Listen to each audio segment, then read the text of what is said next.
출애굽기 26장 1절부터 14절인데요.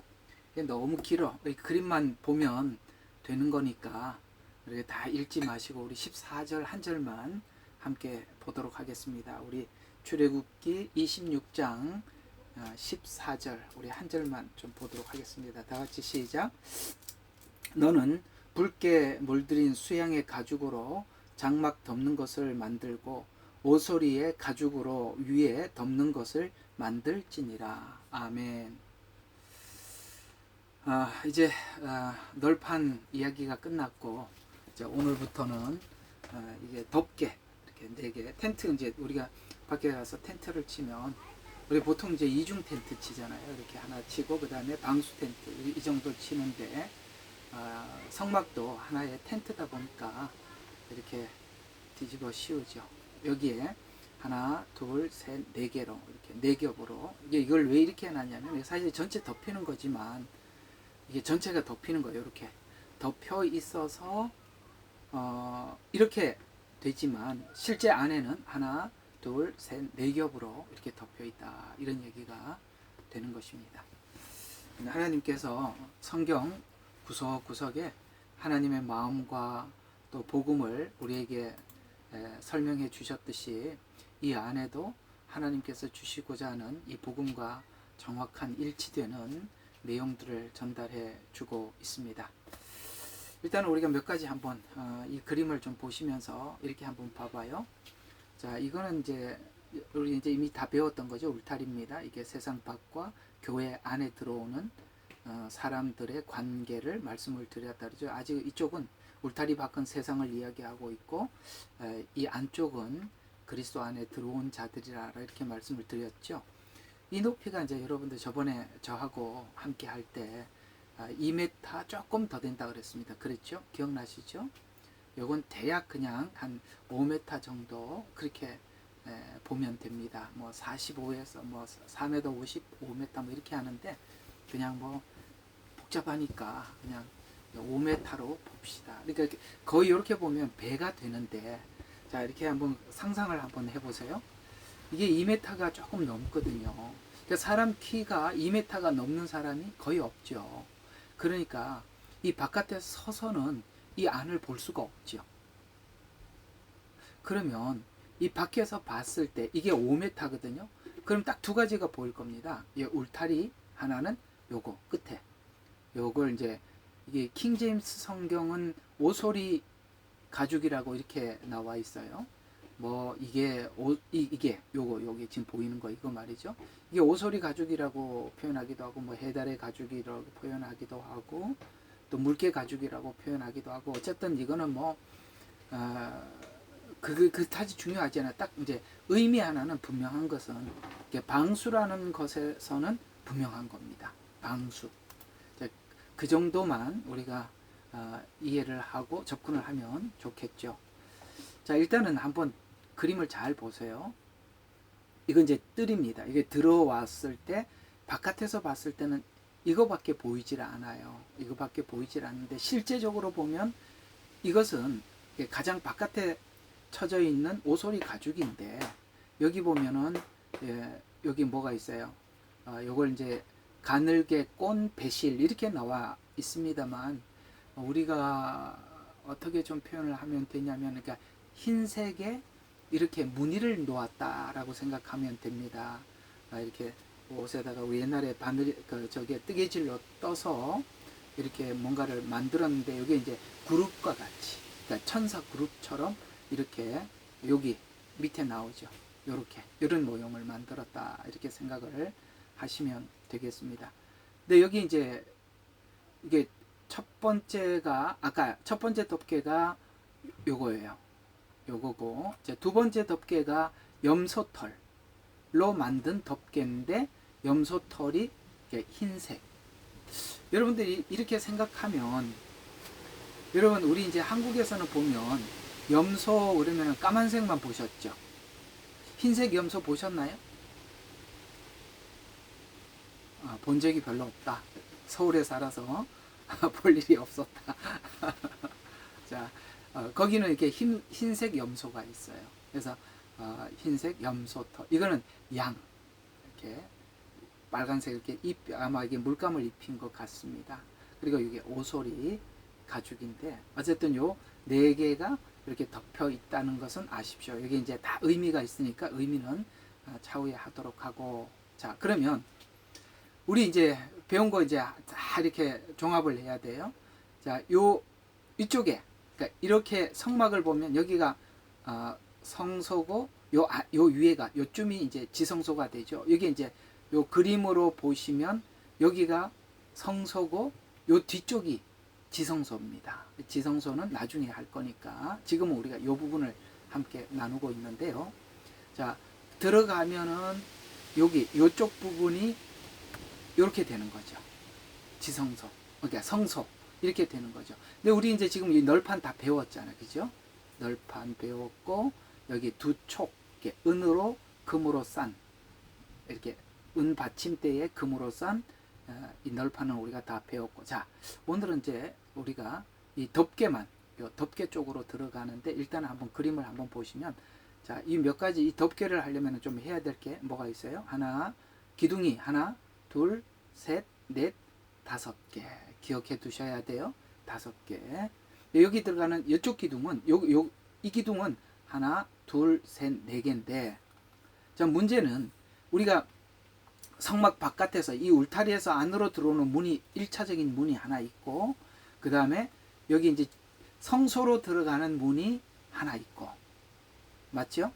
그 다음에 여기는 지성소로 들어가는 문이 있고, 이것도 여러분들이 알아두셔야 되는 것입니다. 이 다 굉장히 영적인 의미들이 있으니까 일단은 이 그림을 머릿속에 잘 집어넣고 오늘 우리가 하나 생각해 보도록 하겠습니다. 자, 이 성막은 여러분 이제 사막에서 있다 보니까 오늘도 저희들이 낮에 온도가 40도가 넘었었습니다. 이 시대니까 엄청 더웠어요. 아까 보니까 43도였던 것 같아요. 그래서 도서관에 와서 이제 너무 더워서 도서관에서 공부를 하고 있는데 바깥에서 무슨 소리가 막 엄청 막 굉음 같은 소리가 나서 나가봤더니 얼마나 비가 막 쏟아지는지, 막 비가 쫙 쏟아지면서 지금 25도 이렇게 갑자기 이렇게 쭉 떨어졌어요. 그러니까 43도까지 올라갔었습니다. 여러분 여기는 좀 기온이 그렇더라도 지금 그 이스라엘 백성들이 광야를 걸었던 그 광야는 거의 1년 내내 덥거든요. 제가 이제 성지순례를 갔을 때 지금 이제 여러분 그 이스라엘 백성들이 가나안 땅에서 나와서 아니죠, 애굽 땅에서 나와서 가나안으로 들어가는 과정이 지금 우리가 과거에 가졌던 성지순례 했던 그곳이 아니라는 이야기가 많이 있죠. 사우디아라비아 그쪽이다. 지금 그게 맞는 것 같아요. 지금 우리가 옛날에 갔던 그 성지순례는 아마 이 관광 코스로, 그 다음에 사우디아라비아에서 그쪽을 이제 성지순례를 하지 못하게 했기 때문에 그냥 성지순례를 이쪽 코스를 잡아가지고 했다고 이야기하는데, 지금 사우디아라비아 쪽이 맞는 것 같아요. 제 생각에도 뭐 그런 거 가지고 막 우리가 막 이슈 삼아 가지고 나는 막 옛날 그쪽 길이 맞는데 이 사람들도 이 교회는 뭐 예레미야 눈물 교회는 또 사우디아라비아란다, 나는 이 교회 못 믿겠다, 이런 소리 좀 하지 말고, 그 아무것도 아닌 거예요. 그러나 이쪽 사막이나 저쪽 사막이나 사실 사막은 비슷해요. 근데요, 거기는 정말 덥습니다. 40도가 항상 넘어요. 오늘 하루 이렇게 더웠는데도 막 이렇게 막 숨을 못 쉴 정도로 막 더웠거든요. 밖에 나가면 확 그래서 막 얼굴이 벌게진단 말이죠.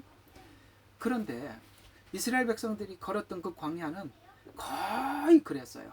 계속 그런 시간들을 보내야만 했기 때문에 얼마나 힘들어요. 그래서 관광 가이드가 가다가 이스라엘 백성들이 어떤 광야를 지나왔는지 우리가 잠시 체험을 합시다 하고 버스에서 내렸는데 버스에 그 에어컨이 나오니까 몰랐잖아요.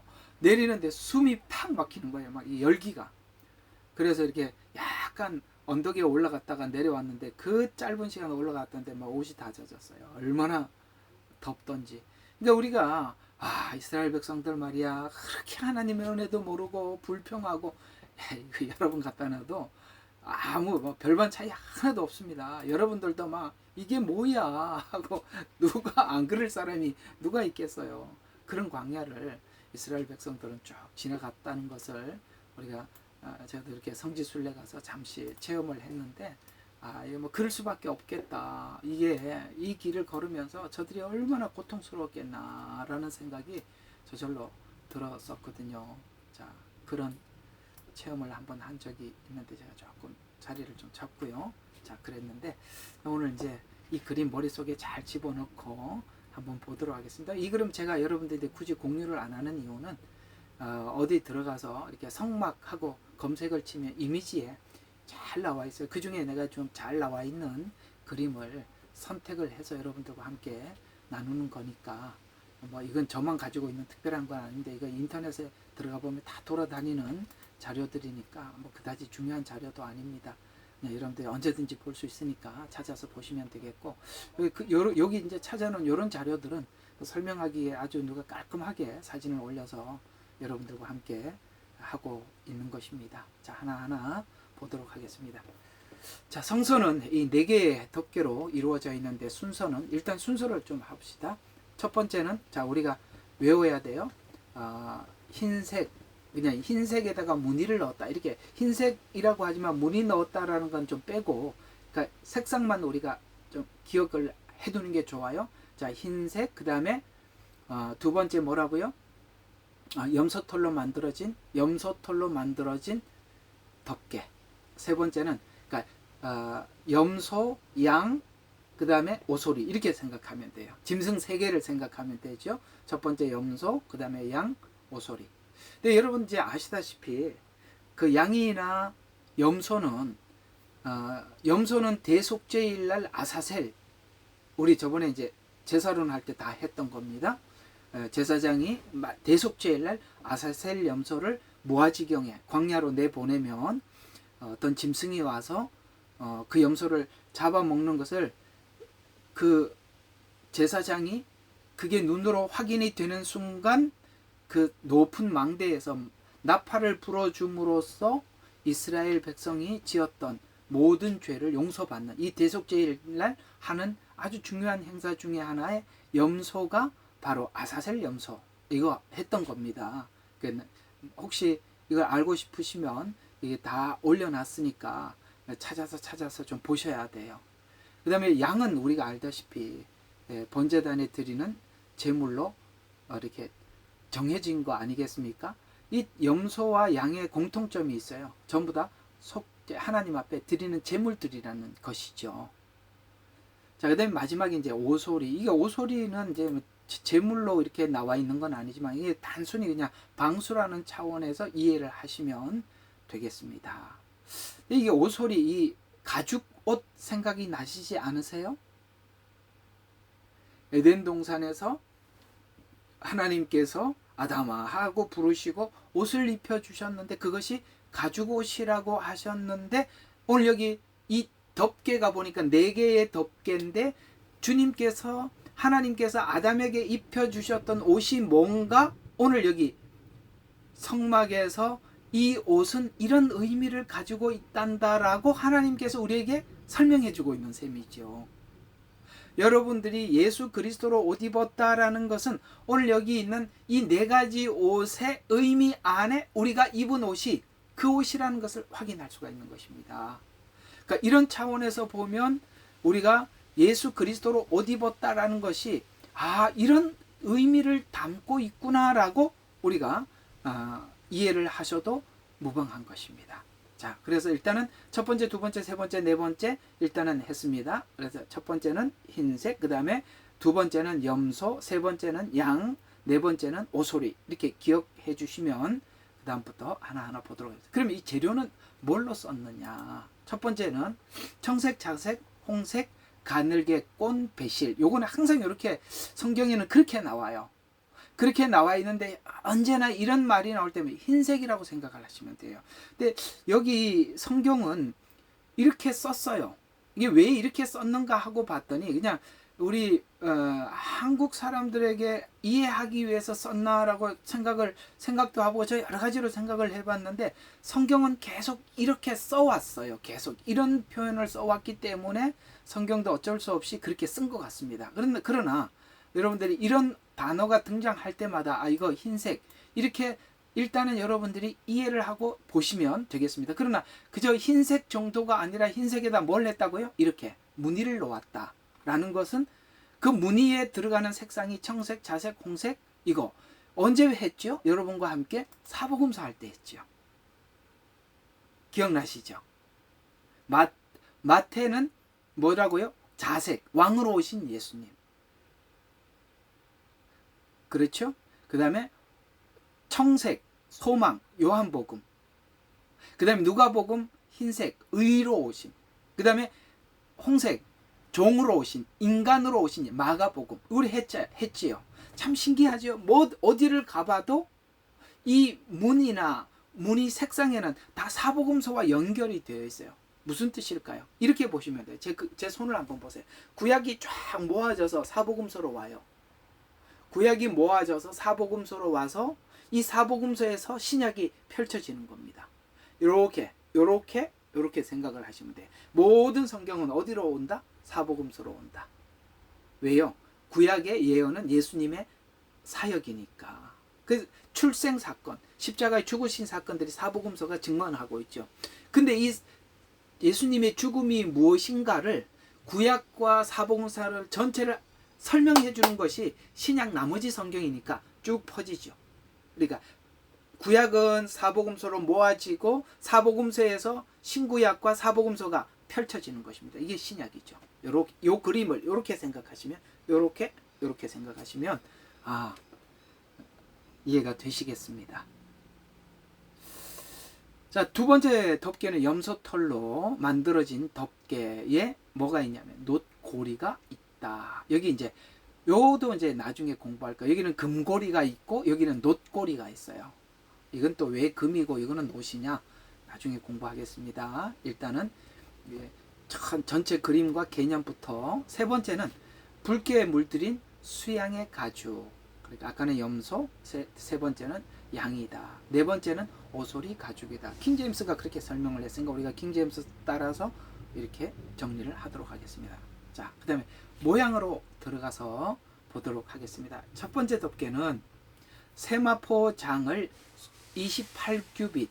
자, 광은 4규빗. 자, 요게 이제 규빗이 이렇게 나와 있는 걸 좀 기억해 주시면 첫 번째 덮개가 28규빗인데 두 번째 덮개는 30규빗이니까 2규빗이 작죠. 그러니까 1규빗이란 요 손 끝에서부터 시작해서 팔꿈치까지.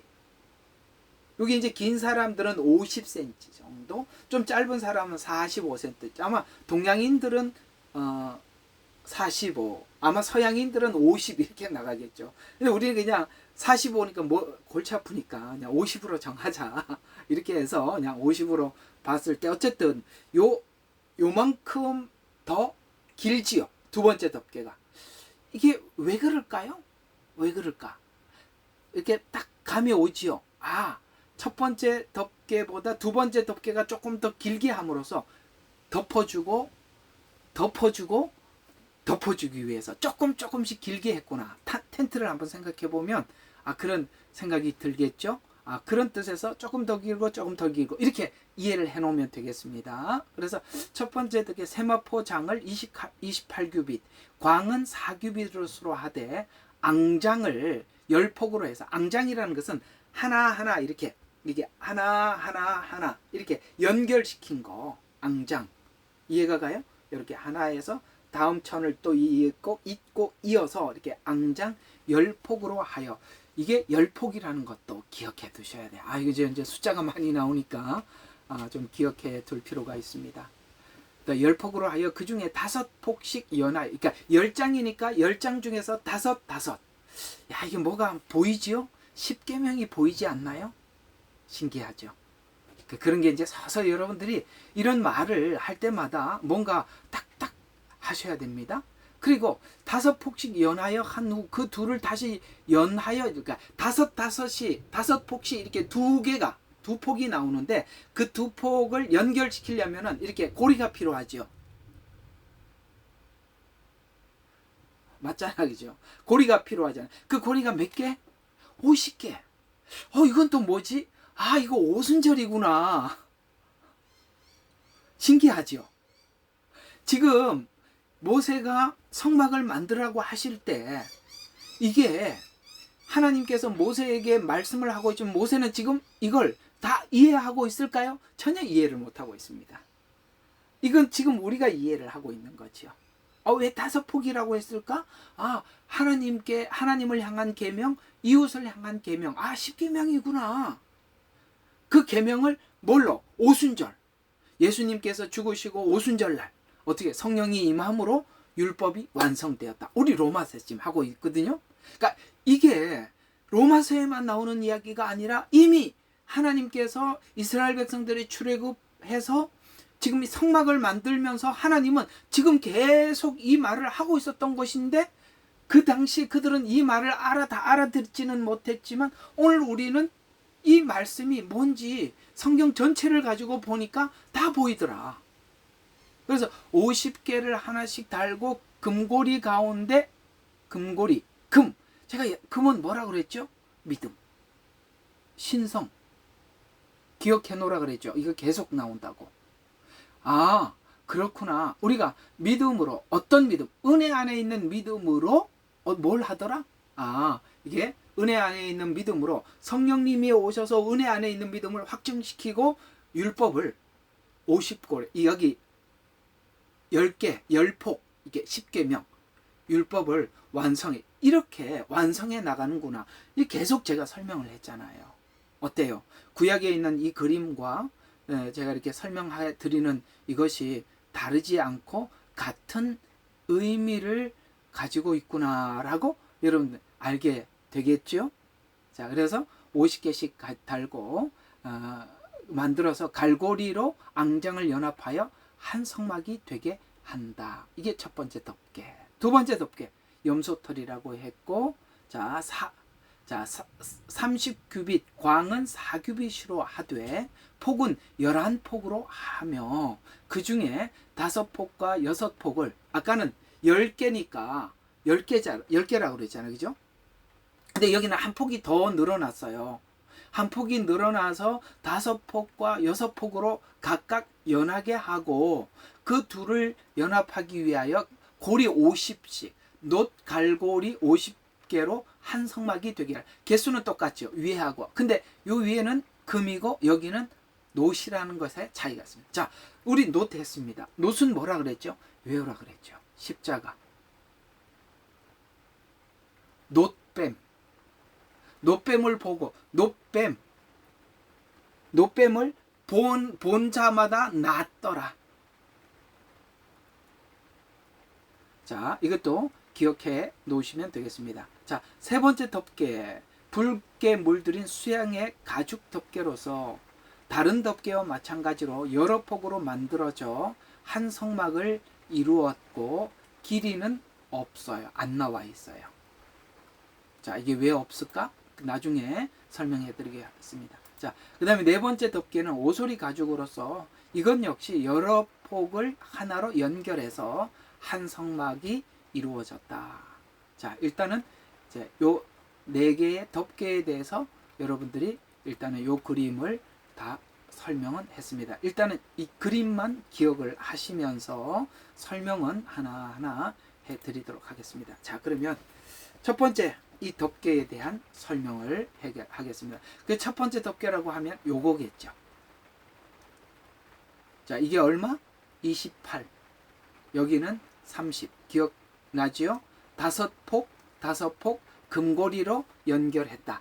그리고 여기는 4가지 색상이 들어가 있는데 홍색, 자색, 청색, 백색 4가지 색상이 들어가 있다. 일단은 다 그림이 그려졌다면 설명으로 들어가겠습니다. 자, 세마포 덮개는 청색, 자색, 홍색, 가늘게꼰, 배실로 그룹이라고 말하면 천사들의 모양이죠.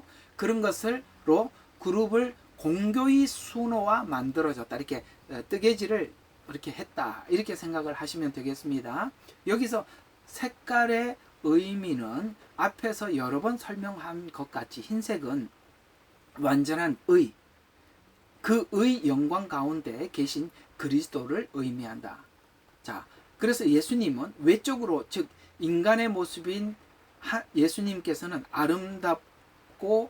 아름다움도 없고 흠모할 만한 모습도 없지만, 그러나 예수 그리스도 안에 우리가 거할 때 말로 형언할 수 없는 아름다움을 느끼게 되는데, 자, 네 번째 덮개가 의미하는 네 번째 덮개는 뭐죠?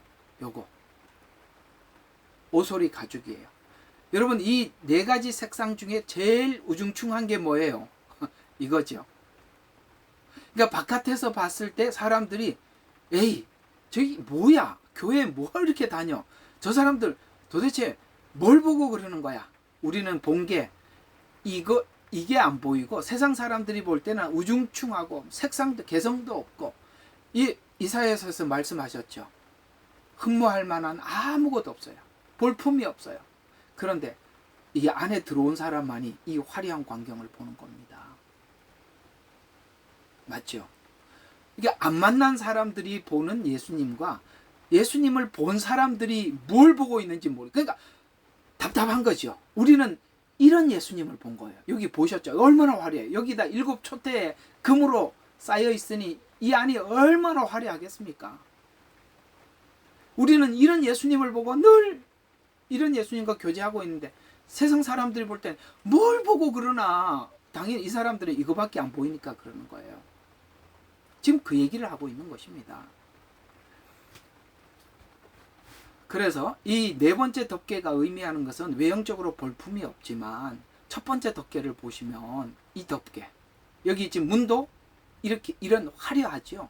첫 번째 덮개도 이거죠. 그 다음에 이 안에 있는 이 기둥은 이런 거죠. 그러니까 이 안에 지금 들어와 보면은 기가 막히는 거잖아, 그죠? 자, 이걸 이야기하는 것인데요. 자, 이건 뭘 의미하느냐? 아무 죄도 없으시며 완전한 의로 이 땅에 오셔서 우리의 죄를 십자가 위에서 그 값을 치러 이루신 의로, 사단이 인류에게 죄를 지어 잃어버린 권세를, 악과 죽음과 멸망의 권세를 이기게 하셨으며, 죽음의 권세를 이기신 실제적인 사복음서를 통해서 우리에게 말씀하셨는데, 이 첫 번째 덮개의 의미는 안과 밖의 극명한 대조를 우리에게 전달해 주고 싶은 거야. 안과 밖. 자, 그러면 한번 봐요. 이게 지금 성막 그림 전체가 저 꼭대기에 있어서 한참 올라가야 돼서, 자, 성막 안과 밖에 이 전체 그림이 있는 곳이 어디 있나? 이거는 성소지성소고요. 이 그림을 미리 좀 갖다 놨으면 좋았을 텐데, 너무 이렇게 많이 올라가네요. 자, 이게 어디 갔어? 이거 다 지워버렸나 봐. 제가 이거 하면은 이게 자꾸 느려져서 그림을 지우고 그랬더니 어디 가고 없네. 이거 죄송합니다. 자, 여기까지 좀 내려와서, 자, 그냥 한번 봅시다. 자, 이게 안과 밖의 극명한 대조라는 말이 무슨 뜻이냐면, 자, 이렇게 그림으로 이제 상상을 좀 해야 돼. 어쩔 수 없어요. 상상을 해보면 세상 사람들이 볼 때는 이거밖에 안 보이고, 두 번째, 잘 봐요. 첫 번째 문이, 이제 문이 3개가 있다 그랬어요. 이게 이제 두 번째 문이고, 이게 세 번째 문이잖아, 그죠? 이 첫 번째 문이 뭐예요? 울타리 밖에서 이 안으로 들어오는 거잖아요. 이게 들어오자마자 뭐가 보인다 그랬죠? 번제단이 보이고 물두멍이 보인다 그랬죠. 여기서 예수님을 보는 사람들과, 잘 들어요? 여기서 여기도 예수님이죠. 번제단은 예수님을 이야기하고 있고, 물두멍도 성화를 상징한다 그랬습니다. 그런데 여기서 예수님을 본 사람과 여기서 예수님을 본 사람은 질이 다른 거죠. 우리가 교회 안에 들어와 있지만은 그저 단순한 복음 안에서 예수님을 이해하는 자와 예수님과 기도 생활과 교통하고, 여기 기도 생활이 뭐죠? 요 분양단, 요거 기도예요. 향이 올라가는 곳이거든요. 요거 이제 나중에 이 세 가지 의미를 다 할 겁니다. 그 다음에 예수님 말씀대로 기도와 말씀에 따라서 삶을 사는 사람들이죠. 빛된 삶을 사는 사람들. 그 빛된 삶을 사는 사람들이 만난 주님의 깊이, 또 말씀을 통해서 예수님을 만난 사람들의 깊이는 여기서 주님을 본 사람들과 다른 거예요. 여기는 성도들이 누구나 올 수 있는 장소지만 이곳은 제사장만 들어가는 곳이거든요. 예수님께서 이렇게 말씀하세요. 너희는 왕같은 제사장이라고 했는데 바로 이 안에 들어와서 하나님의 기도와 말씀을 통해서 세상 사람들에게 빛된 삶을 보여주는 사람들을 이야기하는 것입니다. 이렇게 살아갈 때 주님과 깊은 교감이 있는 거예요. 하나님께서는 여러분들이 주님 안에 들어와서 이 뜰만 밟는 사람이 되지 않기를 바라는 거예요. 이사야서에서 그렇게 말씀하셨어요. 너희가 뜰만 밟는도다. 주님은 여기 들어오라는 거예요. 우리 신앙이 깊어질수록 하나님의 그 화려한 것을 우리가 만나게 되고 보게 된다는 뜻을, 그래서 안과 밖의 극명한 대조를 말해주고 있는 것입니다. 밖에서 봤을 때와 안에서 봤을 때의 차이의 극명한 신성의 영광과 인성의 겸손함을 보여주시는데, 자, 우리가 이 안에 들어온 사람들은 뭐를 보게 돼요? 하나님의 그 신성을 보게 돼요. 우리가 신앙생활을 하나님의 하나님 되심을 본 사람, 하나님의 하나님 되심을 만난 사람과 또 그 하나님이, 예수님께서 하나님이신데 이 땅에 오셔서 그 겸손함을 보여주었던, 그 겸손함을 만났던, 그러니까 하나님이신데 그분이 얼마나 겸손하신지 이걸 본 사람들이 신앙생활을 할 때 얼마나 타인에게 배려감이 있으며 얼마나 은혜를 받았더라도 그 은혜가 나 은혜 받은 사람이야, 나 이렇게 주님을 만난 사람이야, 큰 소리 치는 자로 사는 자가 아닌 저 낮고 낮은 자리에서 사람들을 섬길 줄 아는, 이건 주님의 신성과 그 신성, 하나님의 그 영광된 하나님께서 이 땅에 오셔서 얼마나 낮고 낮은 자리에서 우리를 섬겨주셨는지를 본 사람들이 하나님 교회에서 행동하는 것과 너무나도 다르더라는 거예요. 그런데 우리 하나님께서 그 자리로 나오라고 우리에게 부탁하셨고 그걸 초청하고 계시거든요. 그 자리로 오라고 우리를 초청하고 있는데 우리는 어떻게 하느냐면, 세상 질서는 회장, 사장, 상무, 전무, 부장, 과장 뭐 이렇게 돼 있나요? 어쨌든 수직적인 질서예요. 그러나 하나님 나라 질서는 나는 예수님께서 섬기는 자로 왔다고 고백하심으로써 하나님께서 우리에게 어떤 직분을 주시거나 하나님께서 어떤 사명을 맡겨주셨을 때 그 사명을 하나님의 권위 안에서 받아서 그 권위를 가지고 실천을 할 때는 섬기는 자로 실천을 하는 거예요. 왜냐하면 예수님께서도 하나님의 권위를 받아서 이 땅에 오셨지만은 그걸 실천할 때는 섬기는 자로 실천을 하셔서 제자들의 발을 씻겨주시고 그렇게 했던 것처럼. 그래서 저는 그렇게 생각합니다.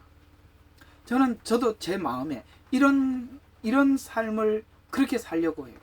정말 하나님 말씀을 선포할 때는 하나님의 권위를 가지고 선포를 하더라도 우리가 여러분들을 만날 때는 어떻게든지 뭘 섬겨줄 수 있는지, 믿음이 연약한 자에게는 어떻게 접근을 해서 뭘 도와서 그 믿음을 성숙해 해줄까 라는 이런 마음으로 사람들을 대할 줄 아는, 우리가 앞에 섰을 때 혹은 내려왔을 때 사람들을 대할 때 우리가 늘 어떤 마음을, 사람을 섬기는 마음을 가지고 그것이 상대방에게 드러나지 않을 수는 있어요.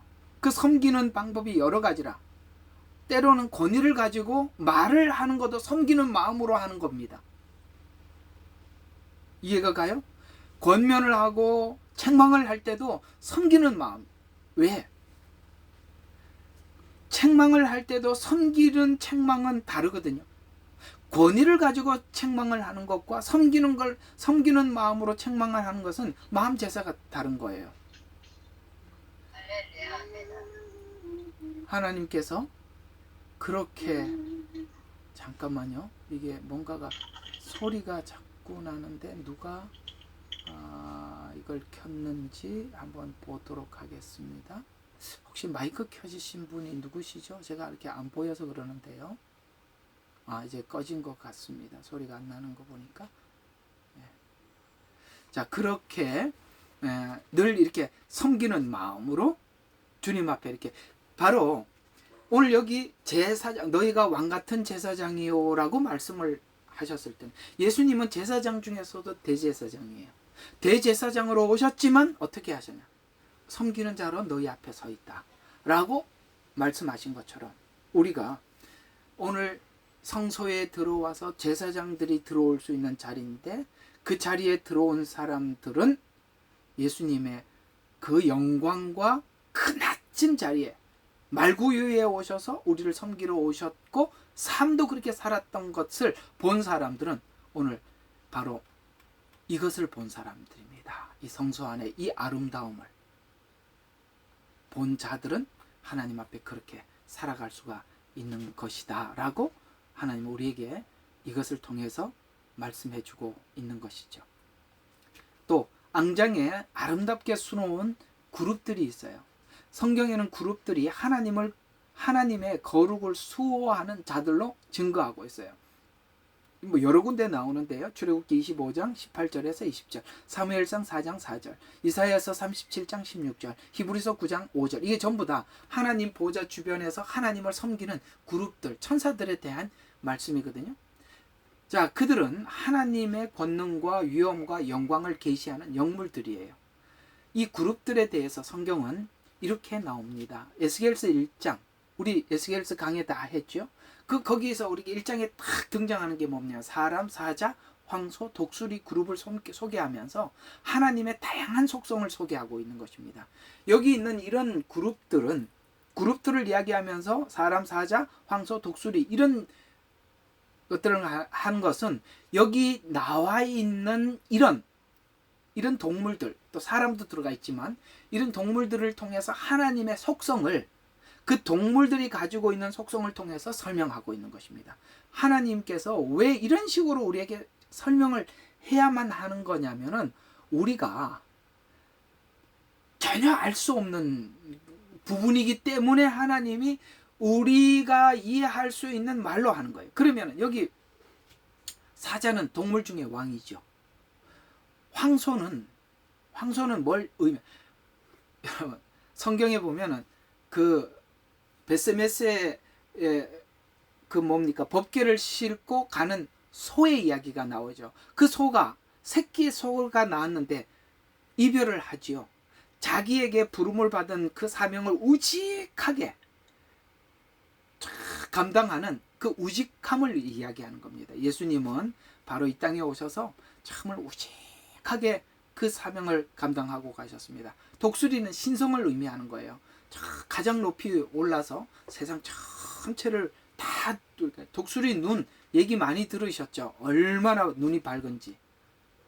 바로 그런 상징적 의미를 가지고 하나님의 속성이 이러이러하시다 라는 것을 소개하고 있어요. 그래서 하나님의 다양한 속성을 소개하는데 사람이 나오는 이 사람은 어떤 의미를 가지고 있느냐?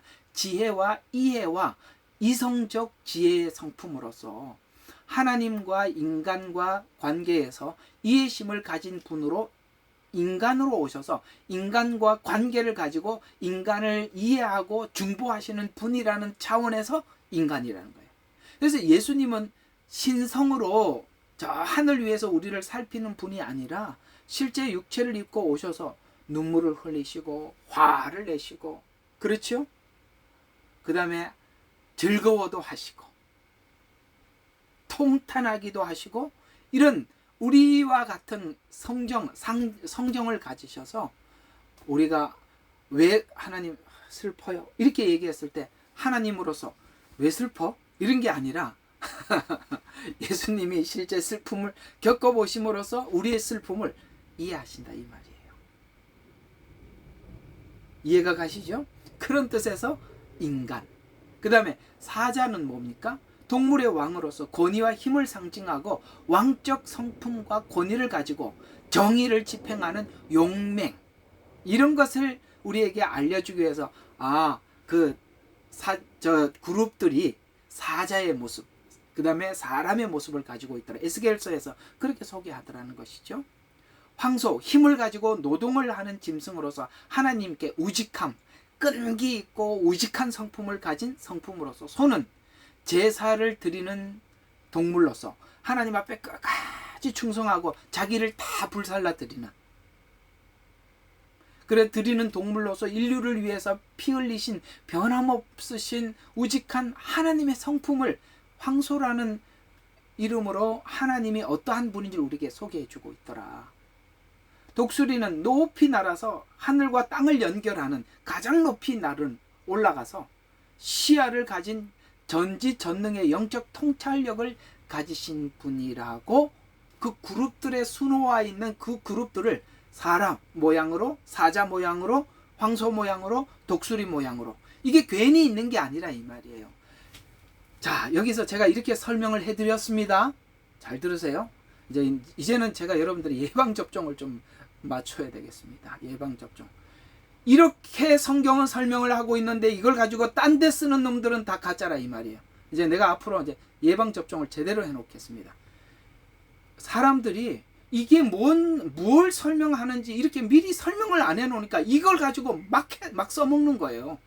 근데 그걸 여러분들이 기본이 없으면, 오늘 여기 이게 기본이란 말이야. 이런 기본이 없으면 그 사람들이 막 사자가 예를 들어서 성령이네, 하나님이네, 이렇게 막 뒤집어서 설명을 하면 여러분들이 그런갑다. 하나도 아는 게 없잖아요. 지식이.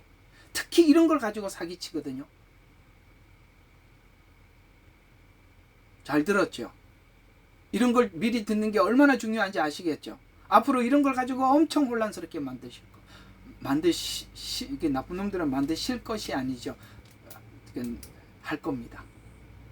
미리 알아두시란 말이에요. 앞으로 이런 거 가지고 사람들을 막 현혹시킬 겁니다. 근데 기초가 없으면 다 이런 데다 막 끼워 맞추면, 여러분 저 신천지 가보세요 이렇게 설명하나? 다르게 설명합니다. 나중에는 신천지 가면은 사자가 이만이라고 하고 저기 황소도 자기라고 할 거예요. 독수리도 아마 자기라고 할걸요. 분명히 그럴 겁니다. 왜? 이건 다 하나님의 성품들을 상징하는 거니까. 나중에는 그 자기 뒤에 휘장에다가 아마 이렇게 막 그림을 그려놓고 있을 수도 있어요. 자, 계속 봅시다. 잘 들어두세요. 이거 아무것도 아닌 게 아니에요. 엄청 중요한 거예요. 이런 말들이 계속 예언서에 나오고 요한계시록에도 나오는데 이런 걸 딴 데 써먹지 못하도록 여러분들이 딱 고정을 지켜놓으세요. 자, 그래서 하나님의 성품은 성소 안에 들어온 자들이 천장을 이렇게 바라보면 막 그런 그림들, 아까 말했던 이런 그림들이 있단 말이에요. 그러니까 성소 안에 들어온 자들이 천장을 바라보면서 가장 먼저 느끼는 감정이에요. 하나님은 이런 분이구나. 그래서 빛된 생활을 하고, 오늘 여기 이게 말씀을 따르는 생활을 하고 기도하는 생활, 여기 이게 뭐죠? 여기 있는 요런 것들이죠. 기도, 말씀, 빛된 생활. 그러니까 이렇게 생활하는 사람들은 하나님의 이 성품을 아는 거예요. 보는 거예요. 그래서 우리가 신앙생활을 하나님 앞에 바르게 하는 사람들의 공통점이 뭐냐면, 하나님이 어떤 분인지 알면 알수록 하나님의 권위도 보이지만 그걸 실제 그 하나님의 권위를 사람들에게 옮길 때는 예수님처럼 겸손함으로 옮기는 걸 볼 수 있다는 거예요. 권위가 권위로, 세상의 권위처럼 나는 회장이야, 사장이야, 하나님의 사도야, 이렇게 하는 게 아니라 뭐 나는 신사도야 뭐 이렇게 등장하지 않는다 이 말이에요. 권위를 가지고 등장하는 게 아니라 겸손함으로 등장하더라. 그게 제대로 주님을 만난 사람들에게 나오는 인품이라 이 말이에요. 자, 그다음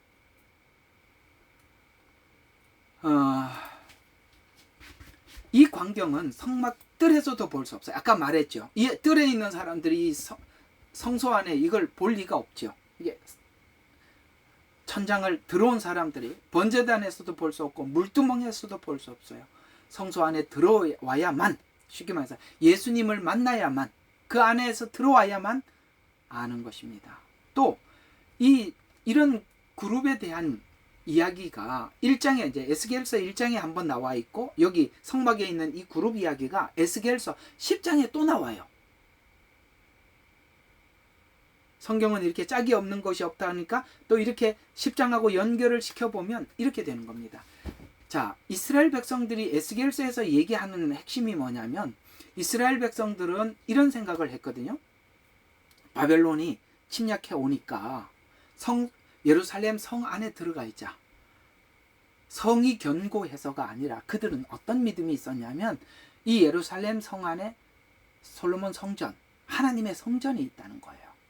그러니 이 성전은 절대 이방인들이 뺏을 수 없다. 하나님의 성전에 들어오는 것을 하나님이 허락하지 않을 것이다 라고 생각을 했기 때문에 예루살렘 성전에 들어가 있었어요. 근데 하나님께서 에스겔에게 환상을 보여주면서 1장에 뭐라고 보였어요? 이상하게 하나님의 성전에 날개가 있어요. 이 날아다닌다는 뜻이잖아요. 근데 바퀴가 4바퀴가 있어요. 이게 뭔 얘기죠? 하나님의 성전이 날아가기도 하고 움직이기도 하고 4바퀴 동서남북 어디를 하든지 막. 그러니까 환상을 보고 이 사람들이, 이스라엘 백성들이 이해하고 있었던 하나님은 예루살렘 성에 고정이 되어 있어야 되는데 움직인단 말이에요. 근데 그걸 1장에서 보여줬다가 10장에서 떠나가. 이 성전이 막 가버려. 어디로 가느냐? 바벨론으로 가버려. 바벨론에 갔는데 언제 나타났었죠? 예, 다니엘 세 친구가 불 속에 들어갈 때 그 속에 함께 들어가는 거예요. 무슨 뜻이죠?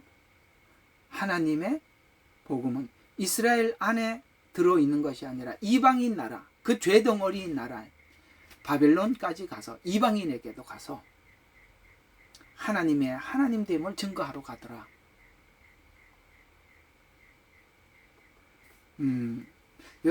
여러분은 하나님의 성전이죠. 성령이 거하는 전인 줄 알지 못하느냐, 이렇게 말씀하셨어요. 여러분들이 신앙생활을 교회 와서만 신앙인인 것처럼 살아서는 안 되는 거예요. 여러분은 하나님의 성전을 가진 자로서 세상 어디를 가든지 하나님의 성전으로 살아가는 것입니다. 교회 와서만 신자가 아니라 밖에서도 신자예요.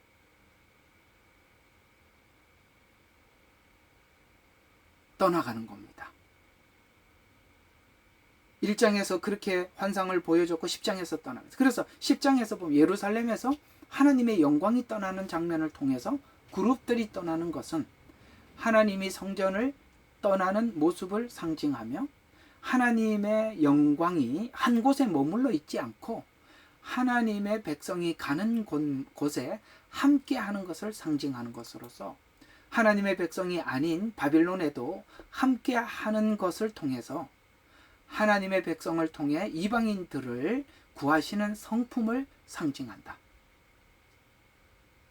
똑같은 그 그룹들이 들어가서 바벨론에 가서 하나님이 이런 분이라는 것을, 아까 얘기 4그룹, 사람, 사자, 독수리, 황소, 그런 성품들, 하나님이 어떠하신 분인 거를 그들에게도 하나님이 보여주시더라, 이런 이야기가 되는 것입니다. 이와 같이 하나님의 성품은 영으로 관찰하는 성품으로 사람의 언행심사 중심을 하나도 빠트림 없이 하나님은 다 보고 계신다. 하나님은 영의 눈으로 보고 계시는데, 자, 에레미야서 17장 10절에 보면 이렇게 이야기합니다. 나 여호와는 심장을 살피며 폐부를 시험하고 심장을 살필 뿐만 아니라 폐부도 시험까지 하신대. 여러분 이걸 아셔야 돼요. 그냥 하나님이 살피는 정도가 아니라 나 하나님 앞에 결단했어요. 하나님 앞에 돌이켰어요. 저는 다시는 안 그럴게요. 라는 말을 하나님이 그래? 한번 그런지 한번 보자. 이렇게 시험하시는. 그래서 이스라엘 백성들이 40년 동안 폐부를 시험했는데 다들 통났어요. 계속 이거 뭐 해결된 줄 알았는데 다음에 보니까 또 나타나고 또 나타나고 계속 나타나더라는 거예요. 폐부를 시험하고 각각 그 행위와 행실대로 왜 보응을 하느냐면 아직 안 됐다고 하나님이 증명하시는 거예요. 그래서 보응하나니라고 말씀하신 것처럼 하나님은 우리의 깊은 곳까지 감찰하고 계십니다. 또 성소 안에 들어와 있다는 것은 아까 여기 성소 거기에 들어와 있다는 것은 성화는 거룩 성화와 거룩은 말씀과 기도와 빛된 삶을 산다는 뜻이에요. 아까 우리가 뜰에서 뭘 만났었어요? 번제단을 만나고 십자가 은총을 만났어요. 그 십자가 은총이 뭡니까? 번제단에서 그러니까 물두멍에서 우리의 성화에 손발을 씻는다고 했죠. 손발을 씻는 것으로 끝나는 것이 아니라 손발을 씻은 자가 어떤 삶으로 나타나더라? 빛된 삶으로. 세상에 나가서 빛된 삶으로 살아가게 되더라. 기도가 기도가 나를 통치하고 통제하며 지배하며 말씀이 나를 다스리더라. 그래서 내가 성화되었는데요 라고 하면 그 증명을 뭘로 보여야 돼요? 말씀을 따라 순종하는 삶으로. 어떤 상황에 하나님 앞에 기도하고 맡기는 것으로 나타나야 되는데 나는 변화되었는데요 라고 하는데 말씀도 기도도 아무것도 나에게 영향을 끼치지 못한다면 우리는 말로 성화되었다라고 말할 뿐이지 실제 성화는 아니라는 것이죠. 왜? 그것이 성소에서 증명하라는 것입니다. 아까 말씀드렸죠. 성화와 거룩은 말씀과 기도와 빛된 삶으로 산다는 것을 증명해야 된다. 그래서 요한복음 17장 17절에 이렇게 말씀하고 있습니다. 저희를 진리로 거룩하게 하옵소서.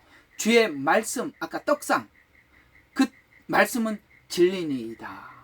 디모데전서 4장 4절과 5절에 모든 피조물은 하나님께서 받으시기에 좋고 감사함으로 맞이할 때 버릴 것이 없나니 이는 하나님의 말씀과 기도로 거룩하여짐이라.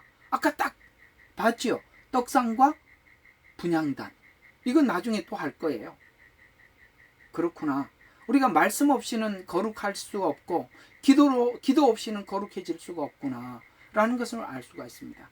그래서 삶에서 사명을 감당하는 과정에서 환난과 고통을 당하지만 환난과 고통을 당하면서 배우는 것은 예수와 함께 죽는 죽음을 배우는 과정입니다. 환난은 뭘 배우는 것이다? 죽음을 배우는 것인데 어떤 죽음을? 예수와 함께 죽는 걸 계속 배우는 거예요.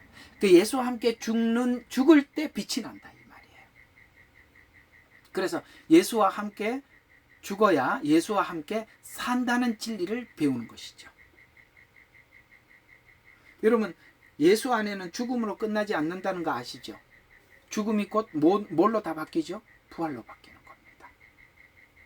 옛 자아가 죽으면 죽는 걸로 끝나는 게 아니라 예수님의 새 성품으로 거듭나는 것으로 다시 되돌아오는 것입니다. 그래서 우리는 나는 날마다 죽노라. 죽는 게 얼마나 복인지 안다 이 말이에요.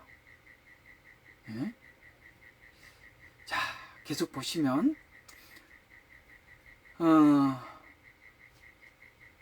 휘장의 그룹이 의미하는 것은 하나님의 임재를 의미하는데 이제 요한계시록 4장 6절과 8절 이거 다음 주 주일 저녁에 아마 이 부분이 좀 등장할 거니까 그때 그 그룹의 천사들에 대해서 천사 그룹 주변에 하나님께서 임재하셨기 때문이다. 여기 이제 지금 천사들 나오죠. 이제 여기서부터는 이상하게 이 그림들은 여기서부터 시작되는 거거든요. 하나님의 임재를 누가 경험하느냐.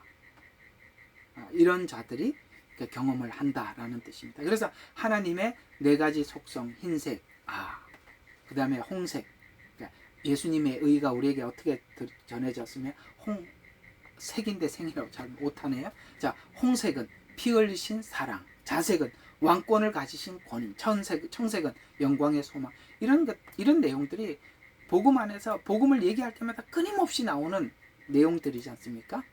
그래서 성소 안에 들어온 자들이 이걸 깊이 만나게 된다. 그래서 요한일서 10장 4절과 요한일서 4장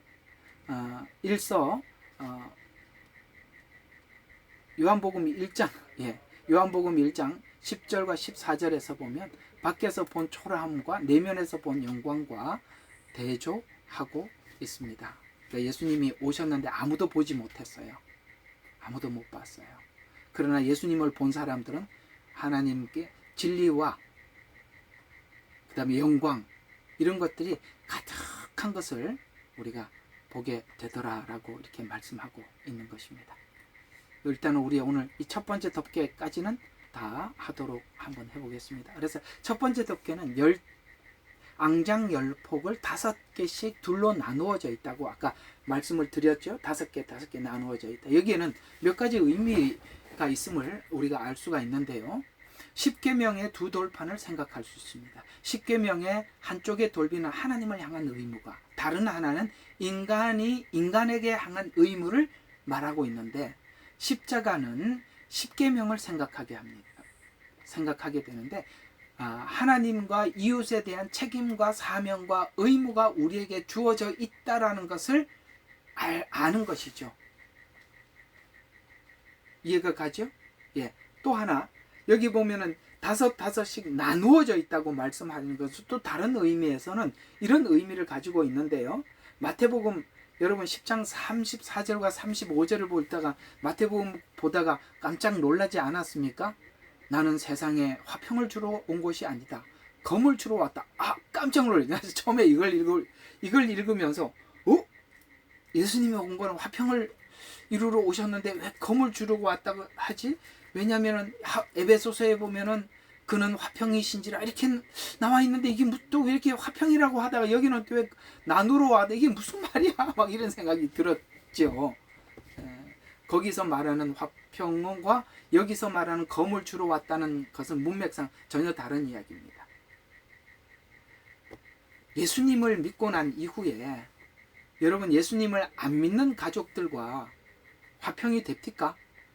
왜냐하면 불의와 의가 하나가 될 수가 없고요. 바알과 성령이 조화를 이룰 수가 없어요. 우리가 예전에는 예수 밖에서 화평이었어요. 근데 이쪽에서는 진리와 비진리니까 이게 만날 수가 없는 거예요. 그래서 예수 믿는 사람이 빛을 가지고 왔으니까 어쩔 수 없이 그 둘은 나누어질 수밖에 없는 거예요. 그러나 주님은 그 예수 밖에 있는 자들이 예수 안에 들어와서 하나가 되어서 예수 안에서 다시 화평을 얻기를 기대하는 것입니다. 이 과정 안에 우리가 부르심을 받은 거거든요. 그래서 예수님이 오신 것은 나눔을 위해서 오셨어요. 우리 분명히 이거 알죠. 나누어질 수밖에 없다. 나눔을 위해서 오셨습니다. 초림 때도 열매 맺지 못하는 나무를 잘라버리고 새로운 씨앗을 뿌리러 오셨듯이 재림 시에는 뿌린 씨앗을 추수하러 오실 것입니다. 이해가 가요? 초림은 뭐라고요? 열매 맺지 못하는 나무마다 찍어. 그래서 도끼가 나무 뿌리에 올려져 있어요. 그래서 잘라버려. 그런데 그렇게 다 잘라고 뽑아버리시고 그 다음에 뭘 하는 거예요? 씨 뿌리러 오셨잖아요. 씨 뿌리는 비유 아시죠? 씨를 뿌리러 왔는데 재림은 뭐죠? 초림은 열매 맺지 못하는 나무를 찍으러 왔다면 재림은 뿌린 씨앗을 거두러 오는 겁니다. 우리가 복음을 받았어요. 복음을 받은 자들에게 나타날 수밖에 없는 정상들이 있단 말이에요. 현상들. 이게 로마서 우리가 계속 설명하고 있는 부분들이거든요. 그러니까 그런 뜻이 재림시에서는 뿌린 씨앗을 추수하러 오죠. 그래서 재림시에 이런 말씀이 나오는 것입니다. 알곡과 죽정이를 나누러 오셨고 양과 염소를 나누러 오셨고 참목자와 사꾼목자를 나누십니다. 그러나 두 앙장 사이에 금고리 50개가 나누어진 앙장을 연합하여 하나가 되게 하셨습니다. 나누었어요. 그리고 또 연합하러 오신 겁니다. 처음에는 나누어지죠. 그러나 연합되는 것입니다. 이와 같이 사랑의 고리가 나올 때는 항상, 또 이것도 하나 이제 성경이 말하는 아주 중요한 단서예요. 그게 뭐냐면은 고리가 나올 때는 이 고리가 여기만 나오는 게 아니라 어디도 고리가 있었죠? 기억하십니까? 다 기억해야 돼요. 어디가 고리가 있었죠? 여기 고리가 있었잖아요. 요 고리 보이시죠? 요거 고리라 그랬잖아요. 그 다음에 여기 이것도 고리라는 거 아시죠? 이거 여기 요 바깥에 안에 여기 끈이 있죠. 끈이 있는데 요 끈을 묶는 것이 요것도 고리입니다. 여기 모든 것은 링으로 되어 있어요. 고리로. 고리가 상징하는 의미가 있어요. 고리는 원형이에요. 시작도 없고 끝도 없어요. 사랑이죠. 사랑은 오래 참고 온유하며 모난 게 없다는 말이에요. 사실 우리가 사실 완성되었을 때 사랑이 우리 안에 자리가 잡히는 건데, 사랑이 자리가 잡히고 나면 그런 사람들은요, 만나면 모난 게 없어요. 사실 우리가 뭘 할 때마다 발끈발끈 하는 건, 나는 사랑이 있고 나는 진리를 추구하기 때문에, 예, 좋습니다. 진리를 추구하고 좋은데 성경대로 평가하면 사랑이 없는 겁니다. 여기 반박하고 싶은 사람 이야기해 보세요. 사랑이 없는 겁니다. 사랑은 원이에요. 모난 것이 없어요. 부딪히질 않는다고요. 근데 우리는 원래 다 모난 사람이거든요. 이렇게 뭐가 나 있다고 다 이렇게 모난 채로 주님 앞에 왔어. 그러니까 이 모난 것을 하나님이, 자, 내가 대리석이야. 돌 중에 화강암이야. 좋아. 더 센 걸로 하자. 나는 원래 성격이 아주 모났어. 그러면은 이 화강암을, 여러분, 적당한 돌이 와서 절대 이걸 깎아내지를 못하니까 화강암은 더 센 화강암을 만나서 둘이 막 부딪혀서 깨지는 거예요. 이상하게 항상 부딪히는 사람끼리 부딪히거든요. 딴 사람들은 막 둘이 싸우는데 딴 사람들은 뭐 안 싸워. 근데 꼭 그런 사람들을 보면은 우리가 이렇게 글을 보면 알아. 아유, 비슷한 사람끼리 만났구나. 막 둘이 싸워. 왜? 성향이 비슷하니까. 이상하게 자기하고 비슷한 사람이 오는 걸 자기가 알아. 그래서 막 싸우는 거예요. 근데 다른 사람들이 볼 때는 그건 넘어갈 수 있는 일이고, 한쪽에 이건 충분히 이해가 되는데, 이해가 할 수 있는 부분인데 끝까지 싸워. 왜? 똑같이 강해서 그러는 거예요. 하나님이 계속 가서 부딪히게 해서 그 모서리를, 뾰족한 것들을 자꾸 깎아내고, 여기서 한번 깎이고 저기서 깎이고, 그렇게 해서 하나님이 뭘 둥글둥글, 아까 원은 뭐가 없다 그랬어요? 모난 곳이 없다 그랬잖아요. 하나님께서 우리 모두를 원으로 만드시는 겁니다. 그래서 금고리 50개 앙장을 연합해서 하나가 되게 하셨습니다. 이와 같이 사랑의 고리이신 예수 그리스도께서 오순절날 성령님이 오셔서 그 일을 하고 계시는 거거든요. 우리 안에서. 그래서 우리에게 성령을 주셔서 우리 몸을 성전 삼으셔서 그 두 돌비를 하나가 되게 해주셨어요. 나누어진 것을, 잘라진 것, 나누어진 것을 성령 안에서 하나로 묶으셨다. 왜냐하면 전에는 성령 밖에서 하나였어요. 그거는 다 어두움 속에서 연합한 것이고, 빛 가운데로 끌어내서 빛 안에서 연합하게 하시는 것입니다. 여러분 가족을 그렇게 만드는 중이고, 여러분 교회 안에 있는 성도들끼리 그 작업을 하나님께서 하시고 계시는 중이신 것입니다. 베드로가 오순절 전에는 부족한 사도였습니다. 오순절 후에는 참 사도가 되었고, 성령 받기 전에는 우리는 쭉정이 같고 염소 같으며 미련한 처녀 같았지만, 성령 받은 후 예수님께 붙들린 우리의 모습은 다 알곡이요, 말씀에 순종하는 양입니다. 자신보다 하나님의 영광을 위하는 참 신자요, 지혜로운 자로 변할 것입니다. 뿐만 아니라 오순절 성령 강림으로 유대인과 이방인이 하나의 교회로 탄생시켜 주셨고, 유대인과 이방인이 하나가 되어서 한 교회를 중심으로 구성하는 구원을 우리가 완성을 했다. 뭐 여러 가지 의미 어때요? 뭐 이렇게 들어보니까 이게 괜한 게 아니구나. 우리가 이렇게 보면 성막을 보면 있잖아요. 복잡한 게 하나도 없어요. 단순한데 의미는 너무 많아. 근데 그 당시에 성막만 봤을 때, 모세 시대 때 성막만 봤을 때 여기에 아무런 의미를 찾을 수가 없었어요. 그러나 우리가 신구약의 모든 성경을 다 알고 난 뒤에 이 성막을 들여다보니 하나하나 못 하나까지 복음이더라는 거예요. 자, 오늘 이 덮개 4개 일단은 우리가 정리를 했고, 그 다음에 첫 번째 덮개인 이 덮개에 대해서 우리 여러분들과 함께 나누었습니다. 성막 안에 딱 들어와 보면 이 찬란한 금과 7 촛대에 빛나는 환한 불빛에서 이 천장을 보면은 그 아름답게 수놓은 이게 보이더라. 누구만이 보더라. 말씀을 따라가고 기도 가운데 살아가며 주님 앞에 그렇게 빛된 삶을 추구하는 자들에게 하나님의 그 아름다움이 그 눈에 보이게 하시더라 라는 이야기입니다. 여러분, 우리 다 이제 뜰을 지나서 성소 안으로 들어가기를 주 이름으로 축원합니다. 이번에 이게 뭡니까? 덮개를 하는 내내 여러분에게도 하나님께서 큰 은혜가 임하기를 기도하면서 기도하고 마치겠습니다. 하나님, 오늘은 성막의 덮개를 우리가 함께 나누어 보았습니다.